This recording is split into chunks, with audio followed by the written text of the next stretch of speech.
Olá, tudo bem? Queria falar um pouquinho nesse vídeo sobre um livro muito legal que eu li recentemente, que é esse daqui, ó, The Rise of the Rest, da Alice Amsden. Alice Amsden é uma das melhores estudiosas, talvez uma das mais importantes estudiosas do sucesso do leste asiático, né? Ela fez um livro muito legal, que virou um clássico, né? Cujo título é...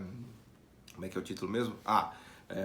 Asia Next Giant, né? Ela conta a história da Coreia do Sul, Asia's Next Giant. E é legal porque ela foi meio premonitória, né? Porque de verdade, quando ela escreveu, e acho que ela fez ali nos anos 80, talvez início dos anos 90, não me lembro exatamente a data de publicação do livro, mas ela foi premonitória no sentido de que a Coreia do Sul realmente virou um gigante asiático, né? Foi talvez o país de maior sucesso do leste da Ásia. Lembra que o Brasil tinha 3 vezes, a renda per capita brasileira era 3 vezes maior do que a renda per capita da Coreia do Sul, naquela época, né? E hoje a nossa renda per capita é 1/3 da Coreia do Sul, né? Então a gente realmente conseguiu andar para trás nesse sentido, né? A Coreia do Sul hoje é um país riquíssimo, tem uma renda per capita de mais de 30 mil dólares, se não me falha a memória, e eles conseguiram ter um avanço fantástico, né, na estrutura produtiva. Basta lembrar da Hyundai, da Samsung, das grandes empresas da LG, né, das grandes empresas sul-coreanas. E a Alice Amsden, ela conta no detalhe essa história do sucesso do Sudeste Asiático. Aliás, eu estou falando desse livro dela, mas eu poderia falar na verdade eu estou falando do Asia Next Giant, né, que é o livro sobre Coreia do Sul, que está aqui em algum lugar nessa biblioteca, que está perdido, não consigo achar mais os livros aqui de tanto livro que eu tenho. Mas nesse Asia Next Giant, ela conta essa história detalhada da Coreia do Sul e ela vai mostrando como a combinação ótima entre Estado e mercado produziu o sucesso da Coreia do Sul, né? Longe de ter sido um fenômeno de mercado puro, em que a Coreia do Sul abriu a economia e maravilhosamente o sistema de mercado transformou ela em um país riquíssimo.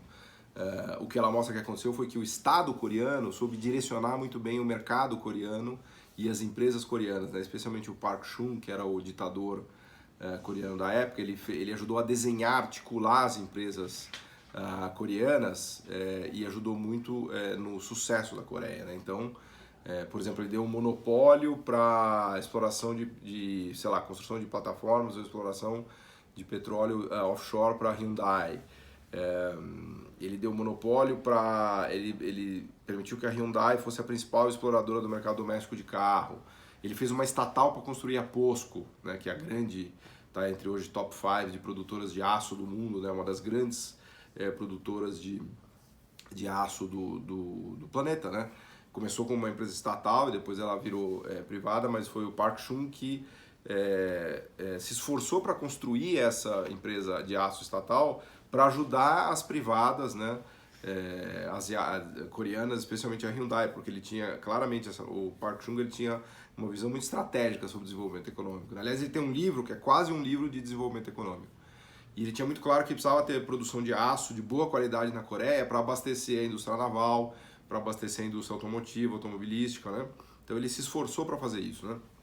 E a Alice Amsden vai mostrando nesse livro Asia Next Giant, sobre a Coreia do Sul, como a Coreia do Sul vai fazendo esse passo a passo, né, de virtuoso, né, entre o Estado coreano, que foi articulador, que foi dirigista, que foi desenvolvimentista, mas muito eficiente, né, soube ajudar a criar empresas, soube punir as empresas que não iam bem. Então o Park Chung e o Estado coreano ele era muito rigoroso, né, em relação aos subsídios e ao crédito, né? A empresa que tinha crédito público, mas não performava, não desempenhava, ela simplesmente perdia o subsídio, perdia o acesso ao crédito e muitas vezes quebrava, né? Então, diferentemente do Estado desenvolvimentista latino-americano e brasileiro, o Estado desenvolvimentista coreano ele produziu campeões nacionais que viraram depois campeões internacionais. Essa é a grande diferença, né? O Estado desenvolvimentista do leste asiático, do Japão, de Taiwan, de Coreia e da própria China, eles conseguiram criar campeões que foram tão fantásticos que conquistaram o mundo.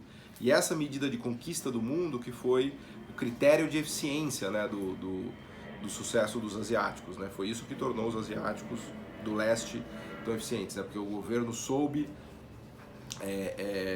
como eles falam na literatura, a Amsden mostra isso, depois eu vou falar desse livro aqui que era a ideia original, mas tem tudo a ver essa discussão, né? Mas o Estado asiático, desenvolvimentista do leste asiático, ele soube punir os perdedores, ajudar ganhadores e punir perdedores, né? Que é o sticks and carrots, né? Na verdade, a diferença que muitos autores colocam nessa comparação entre a Ásia, do leste da Ásia de sucesso, e do fracasso latino-americano é que a gente não soube usar aqui na América Latina os sticks, que é o chicote e a cenoura, né? Então, na Ásia, eles usaram muito bem o chicote e a cenoura, porque a cenoura era o estímulo, né? Os subsídios para que houvesse o upgrading tecnológico, para que as empresas conseguissem, de fato, conquistar mercados no mundo, né? Porque é muito difícil. Pensa uma pequena empresa coreana tentando competir com as gigantes multinacionais da época, né? Dos anos 70. Então, o Estado ajudou muito essas empresas. E as que não conseguiram eram punidas. Na América Latina e no Brasil, não, a gente acabou criando aquele filho mimado em que você protege ele, mas ele não estuda, se desenvolve e vai para o mundo, né? Ele acaba ficando em casa mimado, né? Foi uma espécie de protecionismo que criou dependência. E aí sim faltou os sticks, né? Tinha só carrot, que era o subsídio, a proteção, e faltou os sticks, que eram a punição, né? Então a Amsden mostra isso muito bem, e nesse livro ela generaliza a análise dela, que é um livro espetacular, né? Porque ela compara muito as estratégias de inserção e as estratégias de abertura e de integração na economia mundial. E ela mostra que tem dois caminhos, né, que foram seguidos no mundo emergente. O caminho que deu certo e o caminho que deu errado. O que deu certo foi o de Taiwan, que ela explora mais nesse livro, que também é um grande asiático de sucesso. A Coreia, que ela já tinha estudado muito, a China e a Índia, né? Esses 4 países se integraram do jeito, como nos termos dela, de maneira autônoma, né? Eles seguiram mais uma rota de autonomia, de desenvolver suas próprias tecnologias, de desenvolver suas próprias empresas, de desenvolver multinacionais deles mesmos, né? Então ela destaca, e isso é um pilar do desenvolvimento desses países do leste, a transferência tecnológica, né? Então os governos foram muito sábios ao utilizar a transferência tecnológica como condição de acesso ao mercado doméstico, né? Até hoje a gente vê na China, um monte de empresa na China só entra se ela transferir tecnologia para joint ventures, para empresas chinesas, ou para joint ventures montadas entre o governo chinês, governos inclusive estaduais, municipais e o próprio federal. Elas são obrigadas a transferir tecnologia para acessar o mercado chinês, né? Quem analisou muito bem isso foi o Danny Roderick, numa série de papers sobre política industrial na China. E na Índia a mesma coisa, né? Eu já gravei aqui no canal, já falei no blog sobre a incrível história da indústria automobilística da Índia, né? A Mahindra, que faz uns baita carros hoje, que é capital doméstico, né? Tem sociedade com os japoneses, mas também os japoneses foram obrigados a transferir para Maruti, não para Mahindra, né? Tem a Mahindra e a Maruti, que tem a Maruti Suzuki, né? E os japoneses lá atrás, nos 80, o governo indiano estava procurando parceiros e acabou fechando uma parceria com a Suzuki para turbinar a Maruti, né? E aí até hoje a gente tem a Maruti Suzuki, que é uma empresa bastante forte lá dentro da Índia e já começa a exportar, se não me falha a memória. Mesmo vale para a Tata Motors, né? Que era uma empresa da Índia que veio da indústria ferroviária, né? Fazia implementos para ferrovias, e eles ficaram a antiga Telco, se não me falha a memória, viraram a Tata Motors e compraram a Jaguar Land Rover, viraram uma potência também, né? Bom, tudo isso, todas essas estratégias, a Alice Amsden compara com as estratégias que deram errado da América Latina. E aí, principalmente, o destaque é México e Brasil. Ela fala um pouco da Turquia, mas a Turquia recentemente acho que começou a usar mais a cabeça e não simplesmente aderiu e se abriu e se integrou de forma ingênua ao resto do mundo. E essa é a grande crítica, né? Os latino-americanos, especialmente o Brasil, se integraram de maneira completamente ingênua, né?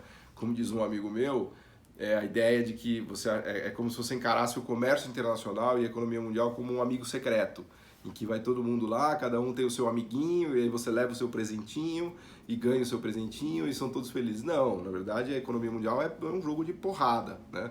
Os países estão brigando lá, as empresas estão brigando, e o Brasil, México e a América Latina, no modo geral, foram ingênuos na integração, porque eles achavam que simplesmente se abrindo, as multinacionais viriam para cá e produziriam, isso é bem a ideia do FHC, né, do Brasil dos anos 90, que as multinacionais viriam para cá e produziriam um fantástico e maravilhoso desenvolvimento econômico, aumentando nossa produtividade, e todos seríamos felizes para sempre, né? E a Alice Amsden mostra que não é nada disso.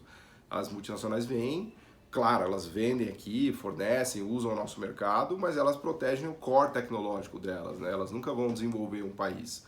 elas ajudam marginalmente um país e não tem nenhum mal nisso, as multinacionais ganham dinheiro, a gente está no sistema capitalista, né? Então, a grande diferença, só para concluir esse vídeo, só para acabar, a grande diferença é que na América Latina, Brasil e México se integraram de maneira ingênua. Obrigado.